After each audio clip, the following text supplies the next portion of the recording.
السلام علیکم ورحمۃ اللہ وبرکاتہ۔ الحمد للہ رب العالمین والصلاة والسلام علی سید الانبیاء والمرسلین وعلی آلہ وصحبہ اجمعین، اما بعد۔ اعوذ باللہ من الشیطان الرجیم، بسم اللہ الرحمن الرحیم۔ قال اللہ تبارک وتعالی فی القرآن المجید، اقرأ باسم ربک الذی خلق۔ محترم سامعین، اللہ رب العزت نے ارشاد فرمایا قرآن مجید کے اندر، اقرأ باسم ربک الذی خلق، پڑھ اپنے پاک رب کے نام سے جس نے تجھے پیدا کیا۔ محترم سامعین، یہ مجلس دینی مجلس ہے اور اللہ رب العزت کے فرشتے اس مجلس کو گھیرے ہوئے ہوتے ہیں۔ تمام قسم کی تعریفیں اس اللہ رب العزت کے لیے ہے جو تمام جہانوں کا پالنے والا ہے، جس نے ہمیں ایمان کی دولت سے سرفراز فرمایا اور قرآن جیسی عظیم نعمت عطا فرمائی اللہ رب العزت نے، اور ہمیں علم و معرفت کی محفلوں میں بیٹھنے کا موقع عنایت فرمایا۔ اور لاکھوں کروڑوں درود و سلام ہو رحمت عالم فخر نبی آدم سید الاولین والآخرین خاتم الانبیاء حضرت محمد مصطفیٰ صلی اللہ علیہ وسلم پر اور ان کے آل اصحاب پر اور صحابہ کرام رضی اللہ عنہم اجمعین پر۔ محترم حاضرین، پیارے بچوں، پردہ نشین ماں اور بہنوں، مکرم مہمان گرامی، السلام علیکم۔ آج کی یہ بابرکت مجلس ہمارے لیے یقیناً باعث مسرت بھی ہے اور باعث سعادت بھی ہے۔ ایسی محفل جہاں اللہ کا کلام پڑھا جائے اور اس کی حمد و ثنا بیان کی جائے اور اہل علم کی صحبت سے فیض حاصل ہو، وہ محفل اللہ تعالیٰ کی خاص رحمتوں کا مرکز ہوتی ہے۔ اس لیے آئیے اس بابرکت پروگرام کا آغاز اللہ رب العزت کے پاک کلام سے کرتے ہیں۔ قرآن مجید وہ مقدس کتاب ہے جو دلوں کو سکون عطا کرتی ہے، زندگی کو روشنی بخشتی ہے اور انسان کو اس کے رب سے جوڑتی ہے۔ اسی نسبت سے میں اپنے ہی مرکز کے ایک طالب علم کو دعوت دیتا ہوں اور وہ آئیں تلاوت کلام پاک پیش کریں۔ طالب علم عزیزم عبد المصطفی سلمہ وہ آئیں اور تلاوت کلام پاک پیش کریں۔ السلام علیکم ورحمۃ اللہ وبرکاتہ۔ اعوذ باللہ من الشیطان الرجیم، بسم اللہ الرحمن الرحیم۔ واذکرن ما یتلی فی بیوتکن من آیات اللہ والحکمہ، ان اللہ کان لطیفا خبیرا۔ ان المسلمین والمسلمات والمؤمنین والمؤمنات والقانتین والقانتات والصادقین والصادقات والصابرین والصابرات والخاشعین والخاشعات والمتصدقین والمتصدقات والصائمین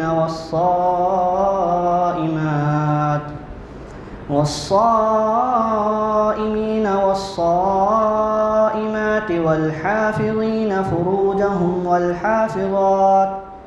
والحافظین فروجهم والحافظات والذاکرین اللہ کثیرا والذاکرات اعد اللہ لهم مغفرة واجرا عظیما۔ السلام علیکم ورحمۃ اللہ وبرکاتہ۔ الحمدللہ، ماشاءاللہ۔ ابھی آپ کے سامنے عزیزم عبد المصطفی سلمہ ہمارے ہی مرکز کے ایک طالب علم نے آپ کے سامنے تلاوت کلام پاک پیش کیا۔ الحمدللہ، اللہ پاک سے دعا ہے اللہ رب العزت مزید ان کے علم میں اضافہ کرے اور علم کے ساتھ ساتھ اس پر عمل کرنے کی والا بھی بنائے اور اس پر عمل بھی کرے۔ اللہ تعالیٰ ہمیں قرآن کریم کو پڑھنے، سمجھنے، یاد کرنے اور اس کے احکام پر عمل کرنے کی توفیق عطا فرمائے، اور قرآن کو ہمارے لیے دنیا میں رہنما اور آخرت میں شفیع بنائے۔ محترم سامعین، اب اس کے بعد میں چاہتا ہوں کہ میں آپ کے سامنے ایک نعت پاک پیش کروں، لہذا آپ تمام حضرات سماعت فرمائیں۔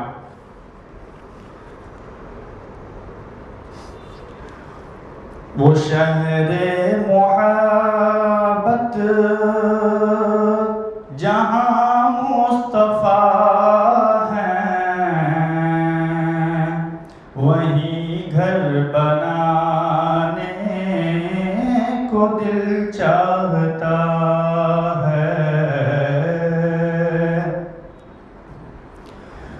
وہ شہر محبت جہاں مصطفیٰ ہیں صلی اللہ علیہ وسلم، وہیں گھر بنانے کو دل چاہتا ہے۔ وہ سونے سے کنکر، وہ چاندی سی مٹی، نظر میں بسانے کو دل چاہتا ہے۔ جو پوچھا نبی نے کہ کچھ گھر بھی چھوڑا، تو صدیق اکبر کے ہونٹوں پہ آیا۔ جو پوچھا نبی نے کہ کچھ گھر بھی چھوڑا، تو صدیق اکبر کے ہونٹوں پہ آیا۔ وہاں مال و دولت کی کیا ہے حقیقت، جہاں جان لٹانے کو دل چاہتا ہے۔ وہ شہر محبت جہاں مصطفیٰ ہیں، وہیں گھر بنانے کو دل چاہتا ہے۔ جہاد محبت کی آواز گونجی، کہا حنظلہ نے یہ دلہن سے اپنی۔ جہاد محبت کی آواز گونجی، کہا حنظلہ نے یہ دلہن سے اپنی۔ اجازت اگر دو تو جام شہادت لبوں سے لگانے کو دل چاہتا ہے۔ وہ شہر محبت جہاں مصطفیٰ ہیں، وہیں گھر بنانے کو دل چاہتا ہے۔ وہ ننھا سا اصغر جو ایڑی رگڑ کر یہی کہہ رہا تھا، وہ خیمے میں رو کر۔ وہ ننھا سا اصغر جو ایڑی رگڑ کر یہی کہہ رہا تھا، وہ خیمے میں رو کر۔ اے بابا میں پانی کا پیاسا نہیں ہوں، اے بابا میں پانی کا پیاسا نہیں ہوں، میرا سر کٹانے کو دل چاہتا ہے۔ وہ شہر محبت جہاں مصطفیٰ بنانے کو دل چاہتا ہے، ستاروں سے یہ چاند کہتا ہے ہر دم تمہیں کیا بتاؤں وہ ٹکڑوں کا عالم، ستاروں سے یہ چاند کہتا ہے ہر دم تمہیں کیا بتاؤں وہ ٹکڑوں کا عالم، اشارے میں آقا کے اتنا مزہ تھا کہ پھر ٹوٹ جانے کو دل چاہتا ہے،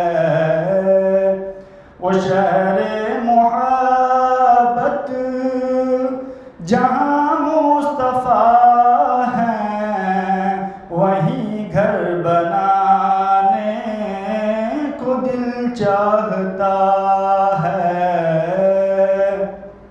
وہ سونے سے کنکر وہ چاندی سی مٹی نظر میں بسانے کو دل چاہتا ہے۔ السلام علیکم، جزاک اللہ خیر۔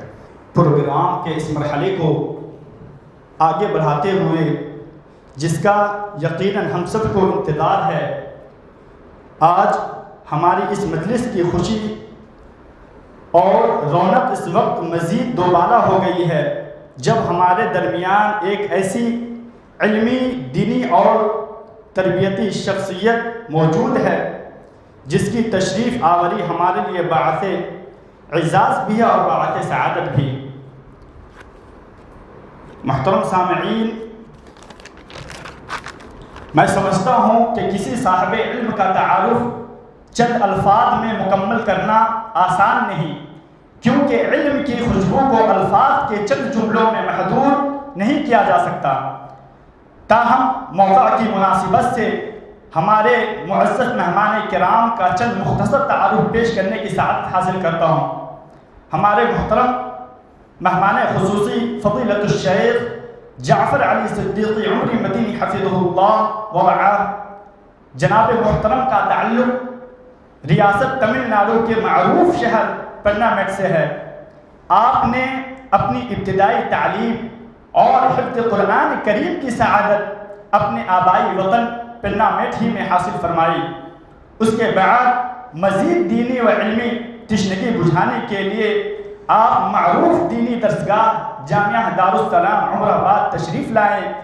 جامعہ میں آپ نے نہ صرف علمی میدان میں نمایاں مقام حاصل کیا بلکہ تربیتی اور اخلاق و کردار کے اعتبار سے بھی ایک ممتاز اور مثالی طالب علم کی حیثیت سے اپنی شناخت قائم رکھی۔ تعلیم کا یہ سفر یہیں ختم نہیں ہوتا بلکہ علم کی مزید جستجو آپ کو مدینہ رسول صلی اللہ علیہ وسلم لے گئی، چنانچہ آپ نے جامعہ اسلامیہ مدینہ منورہ کے ممتاز کلیت الشریعہ سے اعلیٰ دینی تعلیم حاصل کی اور علم و تحقیق کے میدان میں اپنی علمی صلاحیتوں کو مزید نکھارا۔ تعلیم سے فراغت کے بعد حضرت نے اپنی مادر علمی جامعہ دارالسلام ہی میں تدریسی خدمات کا آغاز فرمایا اور آج بھی الحمدللہ بحیثیت استاد طلبہ اکرام کی علمی و فکری تربیت میں مصروف عمل ہے۔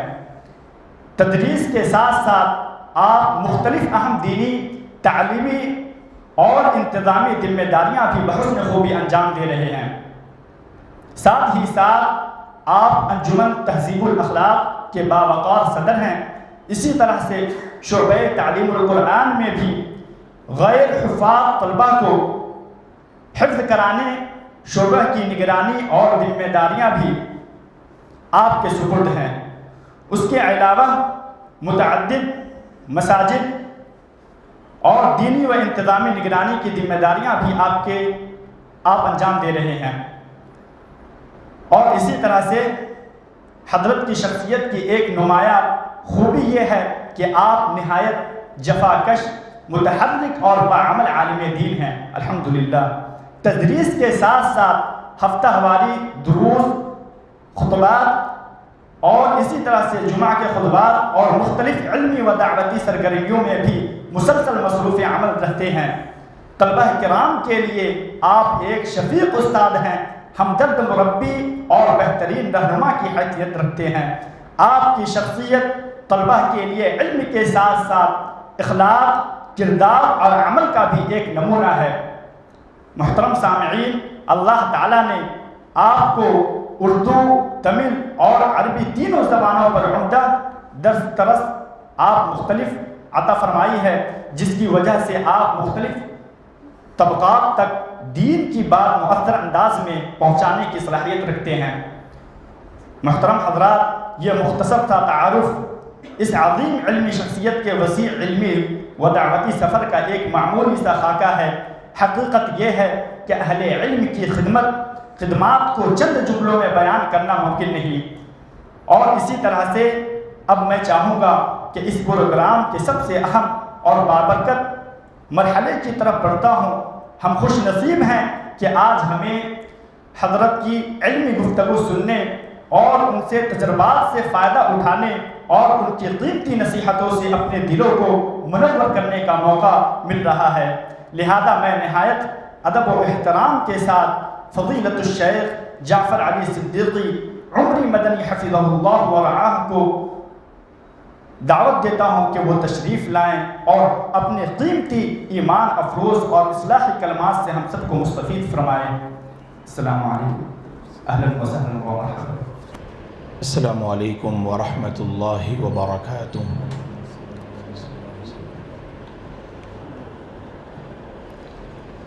الحمد للہ رب العالمین والعاقبۃ للمتقین والصلاة والسلام على رسوله الأمين وعلى آله وصحبه أجمعين ومن تبعه بإحسان إلى يوم الدين، أما بعد، فأعوذ بالله من الشيطان الرجيم۔ يا أيها الذين آمنوا آمنوا بالله ورسوله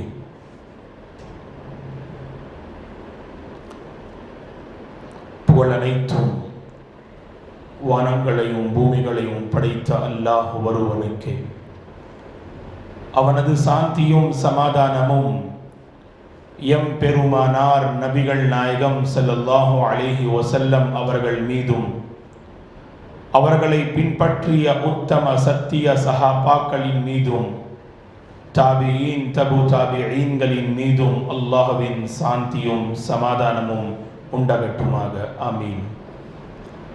மதிப்பிற்குரிய மர்கசுல் அர்கம் மின் நிர்வாகிகளே மற்றும் இஸ்லாமிய சகோதர சகோதரிகளே, நாம் அனைவர்களும் மர்கஸ் அல் அர்கமில் மகத்தான இஸ்லாமிய சொற்பொழிவு நிகழ்ச்சியில் ஒன்று கூடியிருக்கின்றோம்। நோக்கம் என்னவென்றால், நம்முடைய வாழ்க்கையில் ஒரு பெரிய மாற்றம் வர வேண்டும், ஈமானிய வாழ்க்கை நாம் வாழ வேண்டும், அல்லாஹ்வின் பொருத்தத்தை நாம் பெற வேண்டும், அல்லாஹ்வின் மூலம் தயார் செய்யப்பட்ட அந்த சொர்க்கத்தில் நாம் நுழைய வேண்டும், சஹீஹான கல்வி, அகீதா, மன்ஹஜ், கொள்கை நாம் அறிய வேண்டும் என்ற உயர்ந்த நோக்கங்களோடு நாம் அல்ஹம்துலில்லாஹ் ஒன்று கூடியிருக்கின்றோம்। அல்லாஹ் இந்த அமர்வை ஏற்றுக்கொள்வானாக।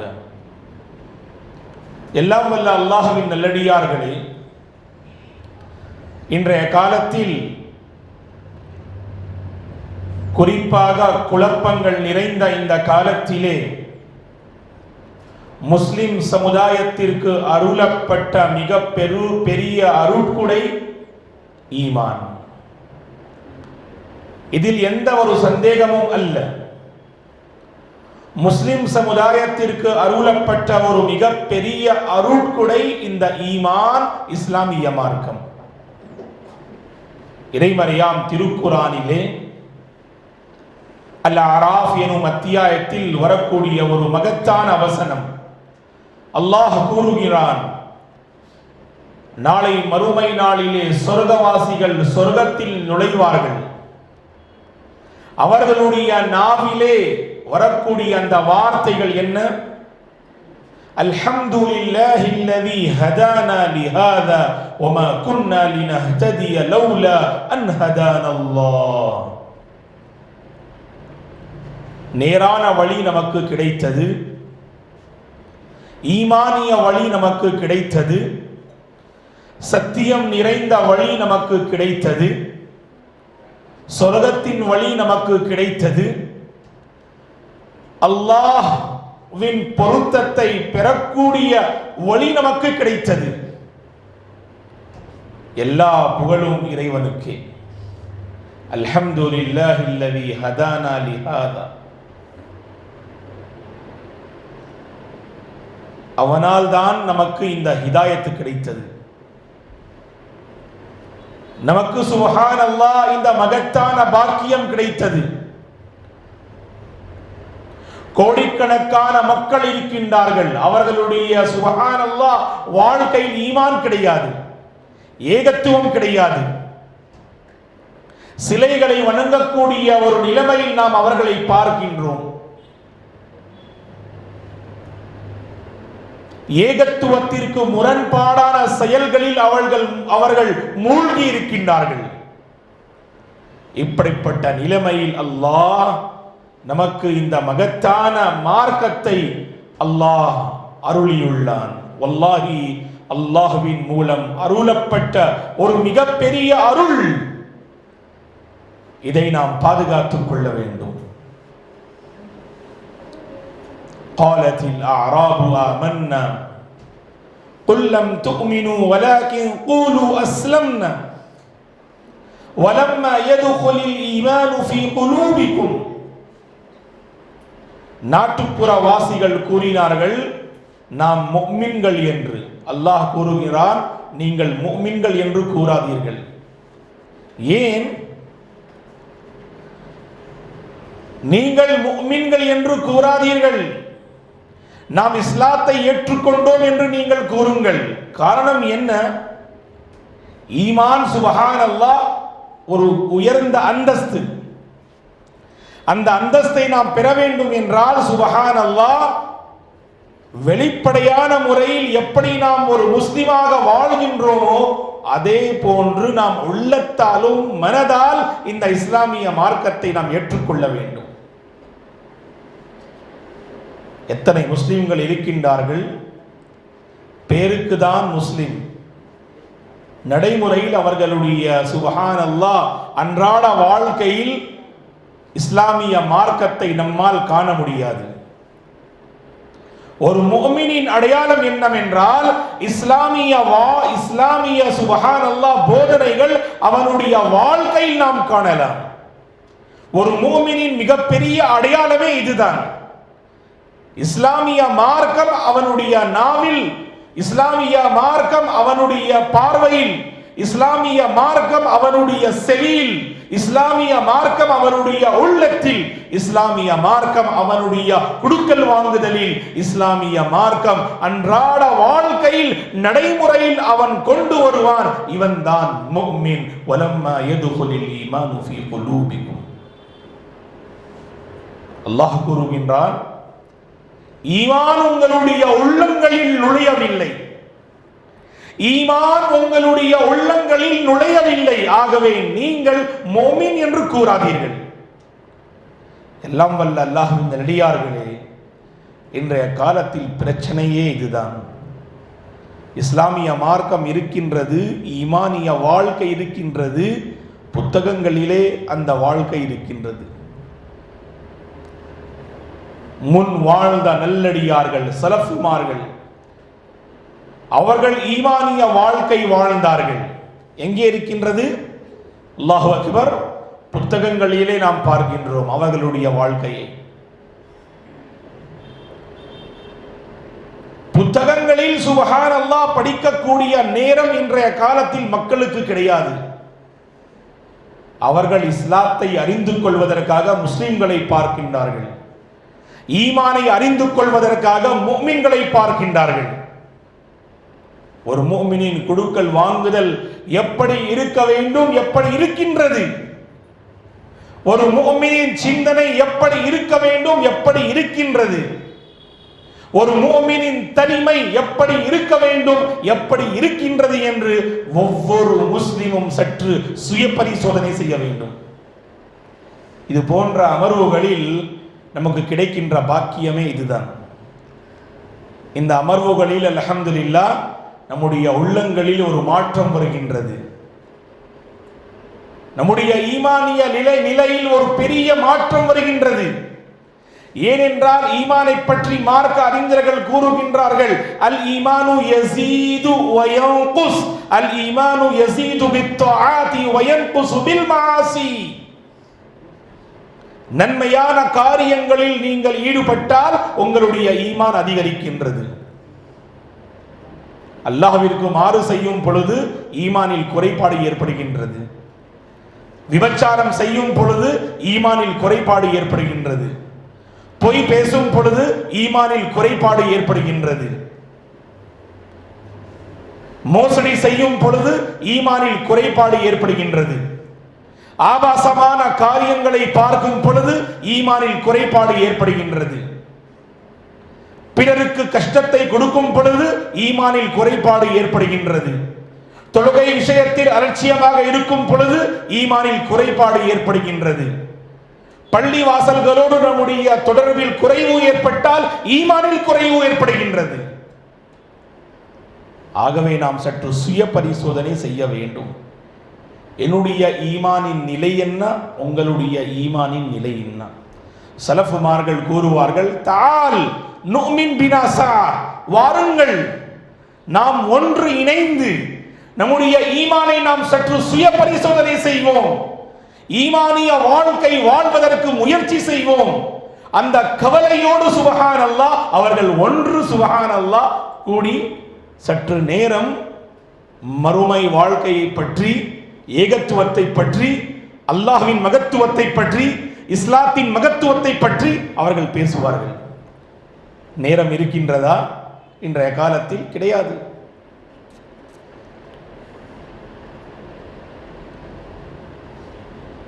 இஸ்லாமிய நிகழ்ச்சி, சொற்பொழிவு நிகழ்ச்சி என்ற பெயரிலே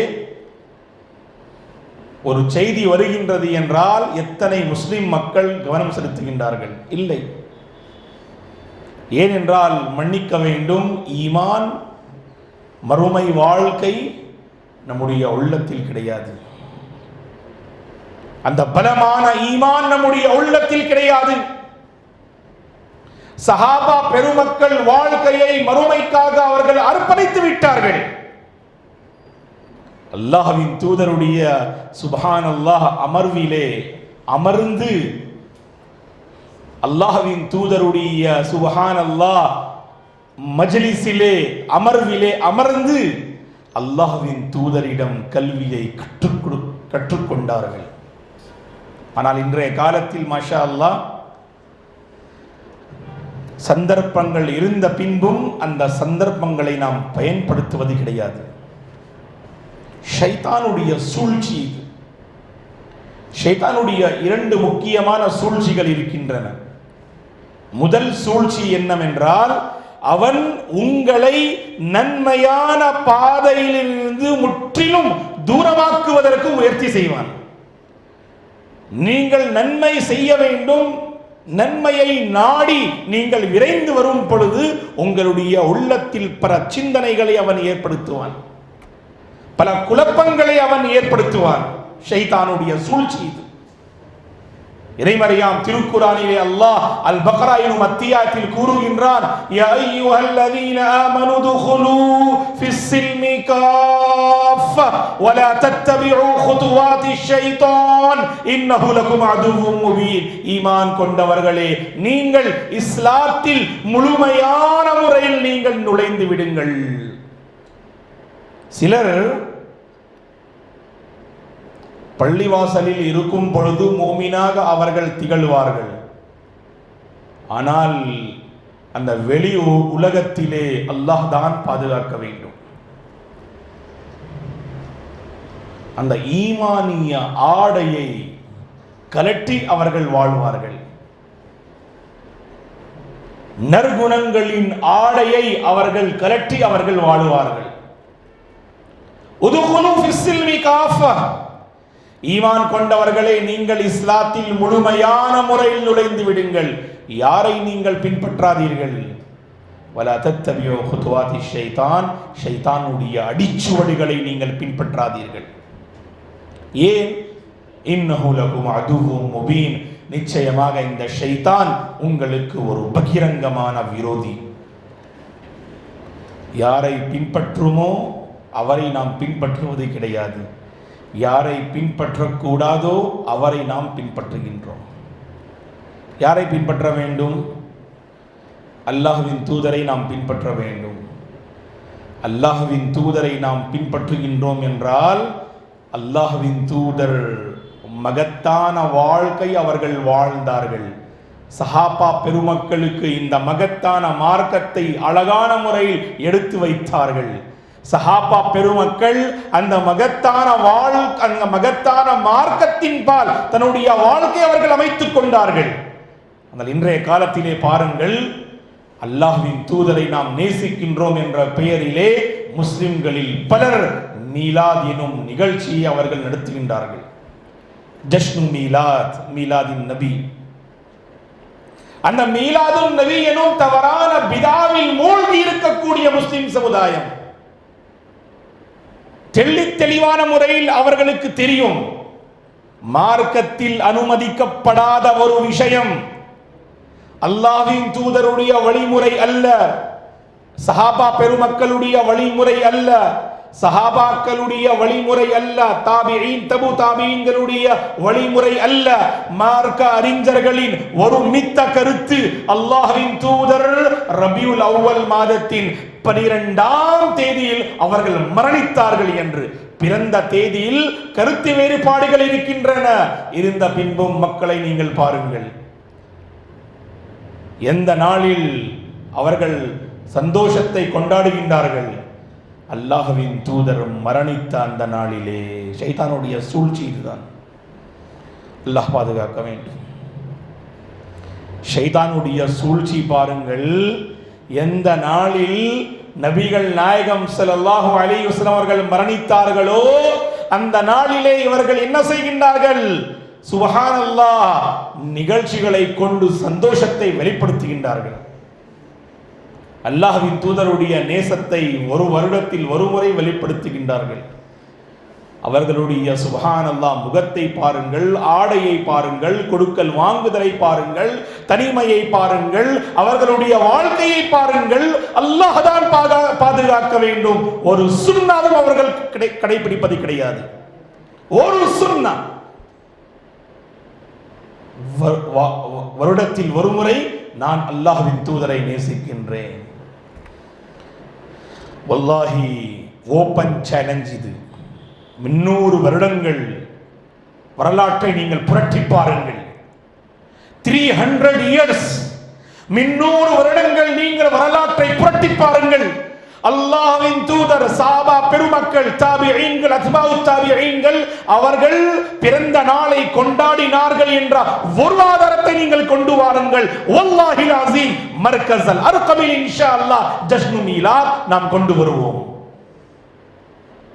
ஒரு ஆதாரத்தை கொண்டு வாருங்கள். வரலாற்றை நாம் சுப்ஹானல்லாஹ் படிக்கும் பொழுது நமக்கு கிடைக்கின்ற உண்மை இதுதான்.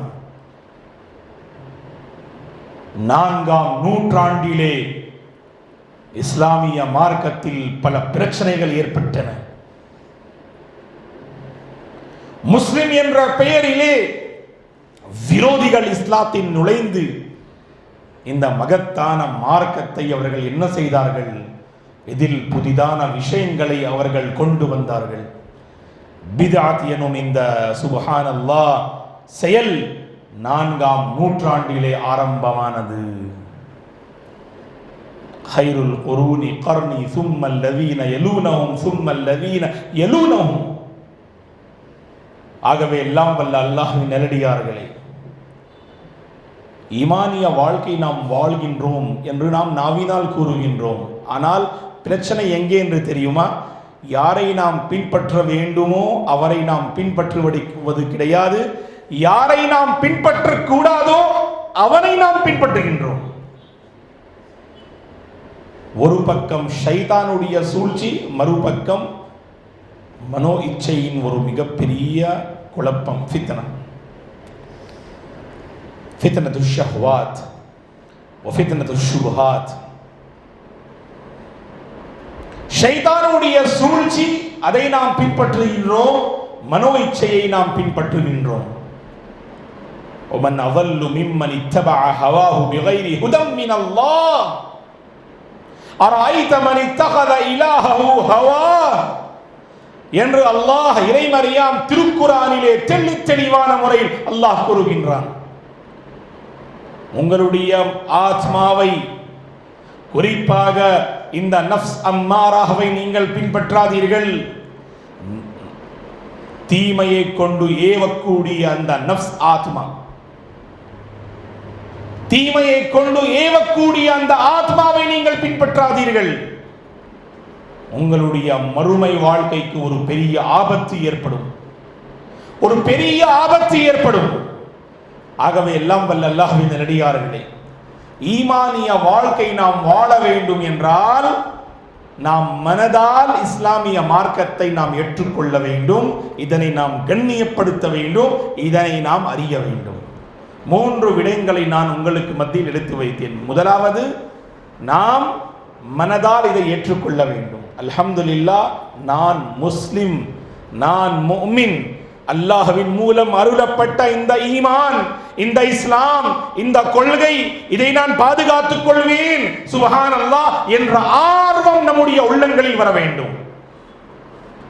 முதலாவது.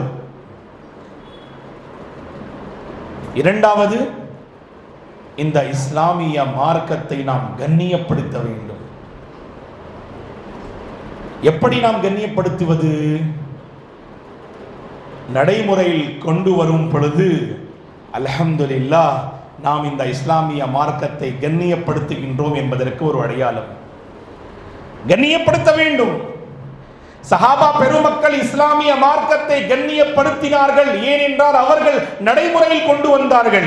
வஸ்ஸாபிகூனல் அவ்வலூன மினல் முஹாஜிரீன் வல் அன்சார் வல்லதீன தபஊஹும் பிஇஹ்சான். முஃபஸ்ஸிரீன்கள் அந்த சுப்ஹானல்லாஹ் வசனத்தின் விளக்கத்தில் கூறுகின்றார்கள், வல்லதீன தபஊஹும் பிஇஹ்சான். அல் இஹ்சான் என்றால் நன்மையான விஷயங்களில், ஈமானிய விஷயங்களில், நற்குணங்களை கொண்ட அந்த விஷயங்களில் அவர்கள் சுப்ஹானல்லாஹ் சஹாபா பெருமக்களை பின்பற்றுவார்கள். ரலியல்லாஹு அன்ஹும் வரது அன். அல்லாஹ் அவர்களை பொருந்திக் கொண்டான், அல்லாஹ்வின் பொருத்தத்தை இவர்கள் பெற்றுக் கொண்டார்கள் என்று. ஆகவே ஈமானிய வாழ்க்கை வாழும் பொழுது ஒருவர் ஈமானை கண்ணியப்படுத்துகின்றான், இஸ்லாத்தை அவன் கண்ணியப்படுத்துகின்றான். இஸ்லாத்தை மனதால் ஏற்றுக்கொண்டு ஈமானை நாம் கண்ணியப்படுத்துவோம். மூன்றாவது, இதனை நாம் பாதுகாத்துக் கொள்வோம். ஈமானை நாம் பாதுகாத்துக் கொள்வோம். கல்லூரியில் படிக்கக்கூடிய மாணவ மாணவிகள், அவர்களுடைய நிலை என்ன? சென்னையில் வசிக்கக்கூடிய மக்கள், நீங்கள் நன்றாக சுப்ஹானல்லாஹ் இந்த விஷயத்தை அறிந்துள்ளீர்கள். கல்லூரியில் படிக்கக்கூடிய மாணவ மாணவிகளின் மிகப்பெரிய பிரச்சனை என்ன? அவர்கள் ஈமானை பாதுகாத்துக் கொள்வது ஒரு மிகப்பெரிய சவால், ஒரு மிகப்பெரிய சவால். சுப்ஹானல்லாஹ், அவர்கள் ஈமானை பாதுகாத்துக் கொள்வார்கள் என்ற எந்த ஒரு உத்தரவாதமும் கிடையாது. ஏன்? அவர்கள் காதலில் மூழ்கி இருப்பார்கள். அந்த காதலிற்காக, அந்த தவறான காதலிற்காக என்ன செய்வார்கள்? ஈமானையே அவர்கள் விட்டு விடுவார்கள். ஈமானை விட்டு விடுவார்கள். குஃப்ருடைய நிராகரிப்பின் பாதையை அவர்கள் தேர்ந்தெடுத்துக் கொள்வார்கள். எத்தனை கல்லூரியில் படிக்கக்கூடிய மாணவிகள் இருக்கின்றார்கள், முஸ்லிம் மாணவிகள். தொடர்பு யாரிடம்? யாரோடு தொடர்பு?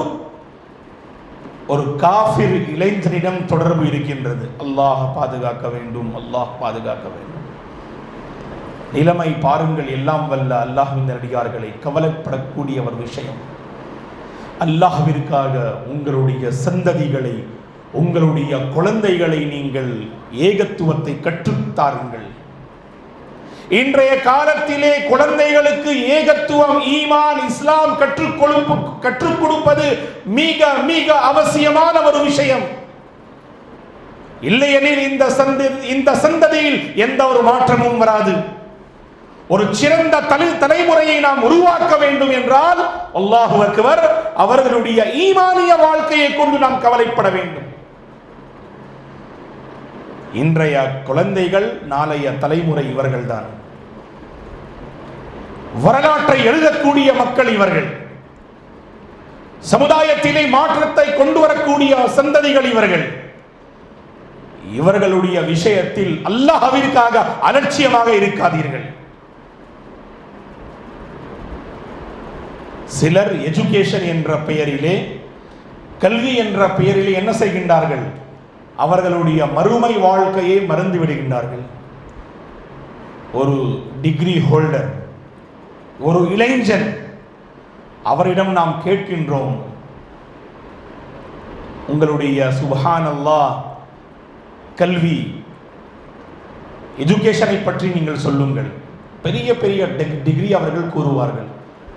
அல்லாஹ் பாதுகாக்க வேண்டும். ஆனால் மறுமை விஷயத்தை பற்றி நீங்கள் சற்று சுப்ஹானல்லாஹ் கேள்விகளை கேளுங்கள். ரப்பை பற்றி நீங்கள் அறிந்துள்ளீர்களா? நபியை பற்றி நீங்கள் அறிந்துள்ளீர்களா? மறுமை வாழ்க்கையை பற்றி நீங்கள் அறிந்துள்ளீர்களா? குர்ஆனை பற்றி உங்களுக்கு சற்று தெரியுமா? குர்ஆனை சுப்ஹானல்லாஹ் ஓதக்கூடிய நிலைமையில் அல்ல. நபியுடைய பெயரும் சில இளைஞர்களுக்கு தெரியாது. அல்லாஹ் தான் பாதுகாக்க வேண்டும். நபியுடைய பெயர் சில இளைஞர்களுக்கு நபியுடைய பெயரே தெரியாது. நபியுடைய பெயர் என்னன்னா நபி, நபியுடைய பெயர் என்னன்னா ரசூல். அவர்களுக்கு கொடுக்கப்பட்ட அந்தஸ்து அது. நபித்துவம், சுப்ஹானல்லாஹ், நபிமார்களுக்கு கொடுக்கப்பட்ட அந்த மகத்தான அந்தஸ்தின் பெயர் அது. அவர்களுடைய பெயர் அது கிடையாது. ஆனால் இளைய சமுதாயத்திற்கு நபியுடைய பெயரும் தெரியாது. டிகிரி ஹோல்டர், மாஷா அல்லாஹ். நிலைமையில் மாற்றம் வர வேண்டும் என்றால் இந்த உம்மா கல்வியின் பக்கம் கவனம் செலுத்த வேண்டும். ஃபஅலம் அன்னஹு லா இலாஹ இல்லல்லாஹ். முதல் வஹீயிற்காக அல்லாஹ் தேர்ந்தெடுத்த வசனம் எது? ஷேக் அவர்கள் ஆரம்பத்தில் நமக்கு மத்தியில் அல் அலகுடைய முதல் அத்தியாயத்தை எடுத்து வைத்தார்கள். இக்ரா பிஸ்மி ரப்பிக்கல்லதி ஹலக் என்று. சற்று சிந்தித்து பாருங்கள். அல்லாஹ் தொழுகையை நிலைநாட்டுங்கள், ஏகத்துவத்தை நீங்கள் கற்றுக்கொள்ளுங்கள், ஜகாத்தை நீங்கள் நிறைவேற்றுங்கள், புனிதமிக்க ஹஜ்ஜை நீங்கள் சுப்ஹானல்லாஹ் நிறைவேற்றுங்கள் என்று கூறவில்லை. எந்த ஒரு சட்டமும் சுப்ஹானல்லாஹ் ஆரம்பத்தில் இறங்கவில்லை. மார்க்க அறிஞர்கள் கூறுகின்றார்கள், குர்ஆனை நாம் படிக்கும் பொழுது மக்கி அத்தியாயங்கள் இருக்கின்றன, மதனி அத்தியாயங்கள் இருக்கின்றன. ஆகவே சுப்ஹானல்லாஹ் மதனி வாழ்க்கையில் அல்லாஹ்வின் தூதர் சுப்ஹானல்லாஹ் மக்களுக்கு மத்தியில் பல இஸ்லாமிய சட்டங்களை தெள்ளித் தெளிவான முறையில் எடுத்து வைத்தார்கள். வஅன்ஸல்னா இலைக ذிக்ரா லிதுபய்யின லின்னாஸ். அல்லாஹ்வின் தூதர் இந்த இறைமறையாம் திருக்குர்ஆனை அழகான முறையில் மக்களுக்கு மத்தியில் எடுத்து வைத்தார்கள். அதற்கு முன்பு இக்ரா. இந்த உம்மஹ்வின் அடையாளம் என்ன என்று தெரியுமா? இக்ரா தான். இந்த அடையாளத்தை நாம் மறந்து வாழ்கின்றோம். உலக கல்வி மற்றும் போதுமானது அல்ல. உலக கல்வியின் பக்கம் கவனம் செலுத்துங்கள். காலத்தின் தேவை அது, காலத்தின் தேவை. உலக கல்வியின் பக்கம் நாம் கவனம் செலுத்த வேண்டும் நிச்சயமாக. ஆனால் உங்களுடைய மறுமை கல்வியை நீங்கள் மறந்து விடாதீர்கள். ரப்புடைய கல்வியை, ரப்பை பற்றி அந்த கல்வியை நீங்கள் மறந்து விடாதீர்கள். நபிமார்களை பற்றி அந்த கல்வியை நீங்கள் மறந்து விடாதீர்கள். உங்களுடைய சுப்ஹான் அல்லாஹ் நற்குணங்கள், அந்த கல்வியை நீங்கள் மறந்து விடாதீர்கள். எல்லாம் வல்ல அல்லாஹ்வின் நல்லடியார்களே, இந்த உம்மா அபூர்வ வெற்றியை அடைய வேண்டும் என்றால், இந்த உம்மா அபூர்வ வெற்றியை அடைய வேண்டும் என்றால் இக்ராவின் பக்கம் இவர்கள் கவனம் செலுத்த வேண்டும். உலக கல்வி, மார்க்க கல்வி. ஆகவே அல்லாஹ் அஸ்-ஸுமர் எனும் அத்தியாயத்திலே தெளிவான முறையில் என்ன கூறுகின்றான்?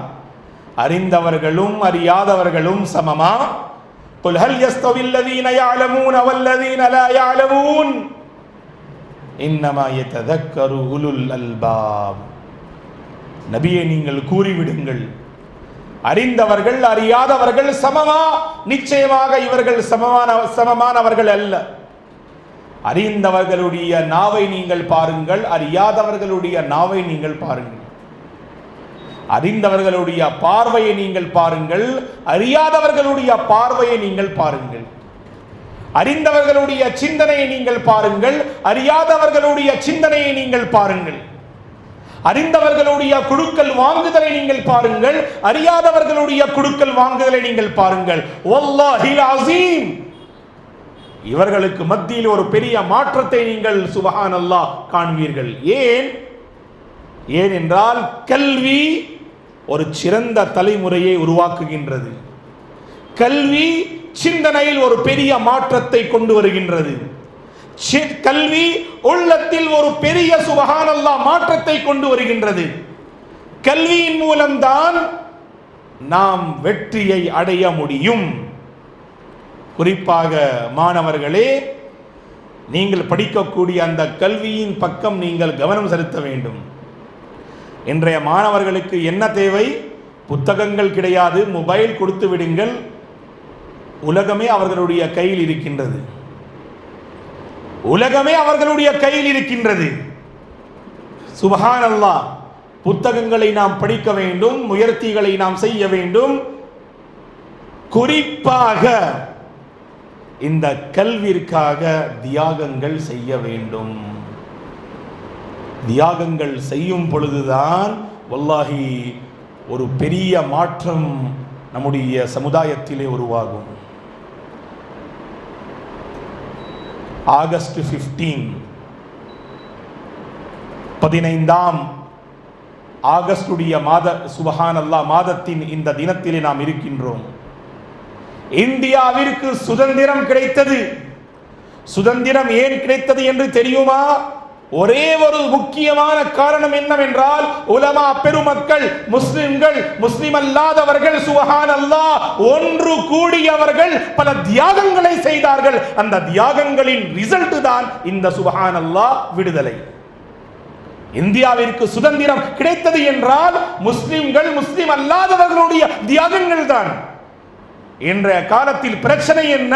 குறிப்பாக இந்த புதிய தலைமுறை, இவர்களுடைய பிரச்சனை என்ன? தியாகங்கள் செய்ய வேண்டும் என்ற உணர்வே அவர்களுடைய உள்ளங்களில் கிடையாது. சலஃபுமார்களை நீங்கள் படித்து பாருங்கள். இமாம் புகாரியுடைய தியாகங்கள் என்ன? இமாம் முஸ்லிமுடைய தியாகங்கள் என்ன? இமாம் இப்னு தைமியாவுடைய தியாகங்கள் என்ன? இமாம் நவவியுடைய தியாகங்கள் என்ன? இமாம் இப்னு ஹஜருடைய தியாகங்கள் என்ன? இமாம் சியூத்தியுடைய தியாகங்கள் என்ன? இமாம் முஹம்மத் பின் அப்துல் வஹாபுடைய தியாகங்கள் என்ன? இமாம் ஷௌகானியுடைய தியாகங்கள் என்ன? நாசிருத்தீன் அல்பானியுடைய தியாகங்கள் என்ன ரஹிமஹுமுல்லாஹு ஜமீஅன். அவர்கள் தியாகங்கள் செய்தார்கள். இன்று நாம் அல்ஹம்துலில்லாஹ் இஸ்லாமிய மார்க்கத்தை அழகான முறையில் அல்ஹம்துலில்லாஹ் தெரிந்து கொள்வதற்கான ஒரு சந்தர்ப்பம் நமக்கு கிடைத்துள்ளது. தியாகங்கள் மாற்றங்களை கொண்டு வருகின்றது. தியாகங்கள் ஒரு சிறந்த தலைமுறையை கொண்டு வருகின்றது. தியாகங்கள் ஒரு சிறந்த சமுதாயத்தை உருவாக்குகின்றது. அல்லாஹ்விற்காக முஸ்லிம்களே, நீங்கள் அலட்சியமாக இருக்காதீர்கள். குறிப்பாக பெற்றோர்களை நான் கூறுவேன். பெற்றோர்கள் வாழக்கூடிய வாழ்க்கை இந்த கருத்து கவனமாக கேளுங்கள், இந்த கருத்தை கவனமாக கேளுங்கள். நீங்கள் ஈமானிய வாழ்க்கை உங்களுடைய வீடுகளில் கொண்டு வர வேண்டுமா? அபூர்வ வெற்றியின் பாதையை கடைபிடிக்கக்கூடிய சந்ததிகள் உங்களுடைய வீடுகளில் நீங்கள் உருவாக்க வேண்டுமா? பெற்றோர்களே கவனமாக கேளுங்கள். உங்களுடைய சுபஹானல்லாஹ் நடைமுறையின் தாக்கம் உள்ளது உங்களுடைய சந்ததிகளிடம். இந்த சந்ததி பெற்றோர்களை எப்படி பார்க்கின்றார்கள்? பெற்றோர்கள் அல்லாஹ் பாதுகாக்க வேண்டும், சோஷியல் மீடியாவில் மூழ்கி இருக்கின்றார்கள். குறிப்பாக ஷார்ட் வீடியோஸ் இன்றைய காலத்தின் ஒரு மிகப்பெரிய ஃபித்னா என்று நான் கூறுவேன். ஷார்ட் வீடியோஸ் இன்றைய காலத்தின் ஒரு மிகப்பெரிய ஃபித்னா, குழப்பம். ஆபாசமான சுப்ஹானல்லாஹ் காரியங்கள் வருகின்றது என்றால் அதை பார்க்கக்கூடிய எத்தனை இளைஞர்கள், குர்ஆனுடைய வசனங்கள் ஓதப்பட்டால் உடனே அவர்கள் என்ன செய்வார்கள்? அந்த ஷார்ட் வீடியோவை பார்க்கும் பொழுது அது அப்படியே விட்டு விடுவார்கள். ஏன்? உள்ளத்தில் ஈமான் இல்லை ஜி. அதனுடைய தாக்கம் தான் நம்முடைய நடைமுறையில் நாம் கொண்டு வருகின்றோம். வல்லாஹி, உள்ளத்தில் ஈமான் இருந்தால் நாம் இது போன்ற அமர்வுகளில் அமர்ந்து அந்த தர்பியாவை நாம் பெற்றுக்கொள்வதற்கும் அந்த ஈமானை நாம் பெற்றுக்கொள்வதற்கும் அல்லாஹ் விரும்பக்கூடிய அந்த வாழ்க்கையை அமைத்துக் கொள்வதற்கான ஒரு முயற்சியில் நாம் ஈடுபடுவோம். ஆனால் உள்ளம் எப்படி இருக்கின்றது? இந்த உள்ளம் உலகத்தையே தான் விரும்புகின்றது. இந்த உள்ளம் மனோ இச்சையை தான் பின்பற்றுகின்றது. இந்த உள்ளம் ஆபாசமான விஷயங்களை தான் விரும்புகின்றது. உள்ளத்தில் மாற்றத்தை நாம் கொண்டு வர வேண்டும் என்றால் ஈமானிய வாழ்க்கை நாம் வாழ வேண்டும், ஈமானை நாம் கண்ணியப்படுத்த வேண்டும், ஈமானை நாம் பாதுகாக்க வேண்டும். ஈமானிய வாழ்க்கையை வாழ்வதற்காக பல தியாகங்களை நாம் செய்ய வேண்டும். முஸ்லிம்களிடம் ஒரு கேள்வி கேட்கப்பட்டால், நீங்கள் இஸ்லாத்தை விரும்புகிறீர்களா, உலக வாழ்க்கை நீங்கள் விரும்புகிறீர்களா என்றால் நிச்சயமாக எல்லா முஸ்லிம்களுடைய பதில் எதுவாக இருக்கும் என்றால், நாம் இஸ்லாத்தை நாம் நேசிக்கின்றோம், ரப்பை நாம் நேசிக்கின்றோம், இறைமறையாம் திருக்குர்ஆனை நாம் நேசிக்கின்றோம் என்று அவர்கள் கூறுவார்கள். ஆனால் அன்றாட வாழ்க்கையில் நாம் பேணக்கூடிய விஷயங்கள் இதுதான் மிகப்பெரிய சாட்சி. இந்த மொபைல் சுப்ஹானல்லாஹ் நம்முடைய ஈமானிற்கு ஒரு சாட்சி. அதே போன்ற சுப்ஹானல்லாஹ் நம்முடைய காலை நேரங்கள், மாலை நேரங்கள் நம்முடைய ஈமானிற்கு ஒரு மிகப்பெரிய சாட்சி. நாம் எப்படி அதை நாம் அமைத்துக் கொள்கின்றோம் என்று நாம் சற்று சுய பரிசோதனை செய்ய வேண்டும். குறிப்பாக தொழுகை விஷயத்தை நீங்கள் எடுத்துக் கொள்ளுங்கள். தொழுகையுடைய நேரத்தில் நுழைந்த உடனே உங்களுடைய உள்ளத்தில் அந்த தொழுகையை கொண்டு அந்த கவலை ஏற்படுகின்றதா? தொழுகையை நிலைநாட்ட வேண்டும், நேரத்தில் தொழ வேண்டும், ஜமாத்தோடு தொழ வேண்டும், நபியுடைய வழிமுறையில் நாம் தொழ வேண்டும், உள்ளச்சத்தோடு நாம் தொழ வேண்டும் என்ற கவலை நம்முடைய உள்ளங்களில் ஏற்படுகின்றதா? இன்றைய காலத்தில் சில முஸ்லிம்கள் அல்லாஹ் பாதுகாக்க வேண்டும், அல்லாஹ்வை வணங்க வேண்டும், வணக்க வழிபாடுகளில் ஈடுபட வேண்டும், தொழுகையை நிலைநாட்ட வேண்டும் என்று கூறினால் அல்லாஹ் பாதுகாக்க வேண்டும், இபாதத்தை வணக்க வழிபாடை அவர்கள் ஒரு பாரமாக நினைக்கின்றார்கள். வல்லாஹில் அஸீம், உங்களுடைய ஈமானில் குறைபாடு ஏற்படுத்தியிருக்கின்றது என்பதற்கு ஒரு மிகப்பெரிய சான்று இதுதான். நீங்கள் இபாதத்தை பாரமாக நினைத்து நீங்கள் நிறைவேற்றுகிறீர்கள். யாருடைய அடையாளம் என்று தெரியுமா? குர்ஆனை நீங்கள் புரட்டி பாருங்கள். அந்நிசாயினும் அத்தியாயத்திலே 5வது பாகத்திலே அல்லாஹ் தெளிவான முறையில் யாரை பற்றி கூறுகின்றான்? நயவஞ்சக்காரர்களை பற்றி அல்லாஹ் கூறுகின்றான். அல் முனாஃபிகீன்களை பற்றி அல்லாஹ் கூறுகின்றான். வைதா காமு இலஸ்ஸலா காமு குஸாலா. இவர்கள் மக்களுக்காக தொழுவார்கள், உள்ளச்சத்தோடு தொழமாட்டார்கள். சிலர் யாருக்காக தொழுவார்கள்? மக்கள் என்னை பாராட்ட வேண்டும், மக்கள் என்னை பற்றி புகழ்ந்து பேச வேண்டும், மக்களுக்கு மத்தியில் நான் அந்தஸ்தை பெற வேண்டும் என்ற சுப்ஹானல்லாஹ் அந்த நோக்கத்தோடு தொழுவார்கள். இதுவும் நயவஞ்சக்காரர்களின் ஒரு அடையாளம் தான். குல் இன்ன ஸலாத்தி வ நுசுகி வ மஹ்யாய வ மமாதி லில்லாஹி ரப்பில் ஆலமீன். நபியே, நீங்கள் கூறிவிடுங்கள், நிச்சயமாக என்னுடைய தொழுகை, என்னுடைய குர்பானி, என்னுடைய வாழ்வு, என்னுடைய மரணம் அல்லாஹு அக்பர், அகிலங்களை படைத்த அல்லாஹ்விற்காக தான். நான் தொழுகின்றேன் அல்லாஹ்விற்காக, தானம் தர்மம் செய்கின்றேன் அல்லாஹ்விற்காக, நன்மையான காரியங்களில் ஈடுபடுகின்றேன் அல்லாஹ்விற்காக. அந்த அல்லாஹ்விற்காக தான் நான் பாவங்களை விட்டு விடுகின்றேன். அல்லாஹ் உங்களை பாதுகாக்க வேண்டும், அல்லாஹ் உங்கள் மீது கருணை காட்ட வேண்டும். இதுதான் ஈமானுடைய வாழ்க்கை. நன்மையான விஷயங்களில் விரைந்து வாருங்கள். பாவம் என்று நீங்கள் உணர்ந்தால் அல்லாஹ்விற்காக அந்த பாவத்தை விட்டு விடுங்கள். இதுதான் ஈமானிய வாழ்க்கை. சஹாபா பெருமக்கள் வாழ்ந்த வாழ்க்கையின் சுப்ஹானல்லாஹ் வரலாறு இதுதான். ஏன் அவர்கள் அல்லாஹ்வின் பொருத்தத்தை பெற்றுக்கொண்டார்கள் என்றால், அவர்கள் ஈமானை பாதுகாத்துக் கொண்டார்கள், நடைமுறையில் அவர்கள் கொண்டு வந்தார்கள். அல்லாஹ்விற்காக அவர்கள் பாவங்களை விட்டுவிட்டார்கள். மது அருந்துவது மிகப்பெரிய பாவம். இந்த பாவத்தில் அவர்கள் மூழ்கி இருந்தார்கள். ஆரம்பத்தில் வசனம் இறங்கியது இஸ்முஹுமா அக்பரு மின் நஃபஇஹிமா என்று அல் பக்ராவுடைய அத்தியாயத்தில். இதில் நன்மை இருக்கின்றது, ஆனால் நன்மையை விட தீமைதான் அதிகமானது என்று அல்லாஹ் முதலிலே கூறினான். இரண்டாவது கட்டத்தில் அல்லாஹ் கூறினான், லா தக்ரபு ஸலாத வ அன்தும் சுகாரா. ஈமான் கொண்டவர்களே, நீங்கள் அந்த மது அருந்தக்கூடிய அந்த நிலைமையில் நீங்கள் தொழுகைக்கு நெருங்காதீர்கள் என்று அல்லாஹ் கூறினான். இறுதி கட்டத்தில் அல்லாஹுடைய வசனம் சட்டம் இறங்கியது தெளிவான முறையில். அல் அன்ஆமுடைய சுப்ஹானல்லாஹ் அத்தியாயம்.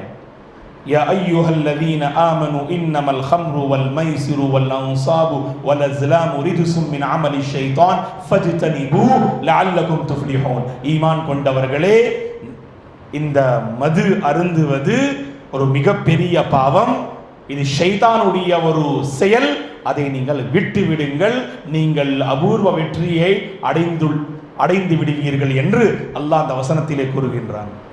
சஹாபா பெருமக்கள் என்ன செய்தார்கள்? உடனே அந்த மதுவிலிருந்து சுப்ஹானல்லாஹ் விலகிக் கொண்டார்கள். ஒரு சம்பவத்தை நீங்கள் கொண்டு வாருங்கள். அல்லாஹ்வின் தூதரிடம் சென்று இந்த சஹாபா பெருமக்கள், அல்லாஹ்வின் தூதரே, காலம் காலமாக நாம் இதில் மூழ்கி இருந்தோம். மாதத்தில் ஒரு முறை, வாரத்தில் ஒரு முறை இந்த மது அருந்துவதற்கு நீங்கள் சந்தர்ப்பத்தை நீங்கள் கொடுங்கள், அனுமதியை கொடுங்கள் என்று ஒரு சஹாபி கேட்டார்களா? வல்லாஹி ஒரு சஹாபி கேட்டார்களா? ஏன் இல்லை? ஏனென்றால் அவர்கள் சுப்ஹானல்லாஹ், அல்லாஹ்வின் மூலம் ஒரு சட்டம் இறங்குகின்றது என்றால் அதை அவர்கள் மனதால் ஏற்றுக்கொண்டார்கள். இதுதான் ஈமான். ஈமானுடைய வாழ்க்கை நீங்கள் வாழ்ந்து கொண்டிருக்கிறீர்களா இல்லையா என்றால், உங்களுடைய சுப்ஹானல்லாஹ் தனிமையை, உங்களுடைய குடுக்கல் வாங்குதலை, உங்களுடைய நாவை, உங்களுடைய பார்வை, உங்களுடைய செவியை நீங்கள் சற்று சுய பரிசோதனை செய்து பாருங்கள். உங்களுடைய வாழ்க்கை வெளிப்படையான ஒரு புத்தமாக உங்களுக்கு மத்தியில் சுப்ஹானல்லாஹ் நீங்களே கொண்டு வரலாம். ஈமானிய வாழ்க்கை இதுதான். சமிஅனா வ அதானா. அல்லாஹ்வுடைய அந்த சட்டத்தை நாம் கேட்டோம், அதன் பிறகு உடனே சுப்ஹானல்லாஹ் அதை நாம் ஏற்றுக்கொண்டோம்.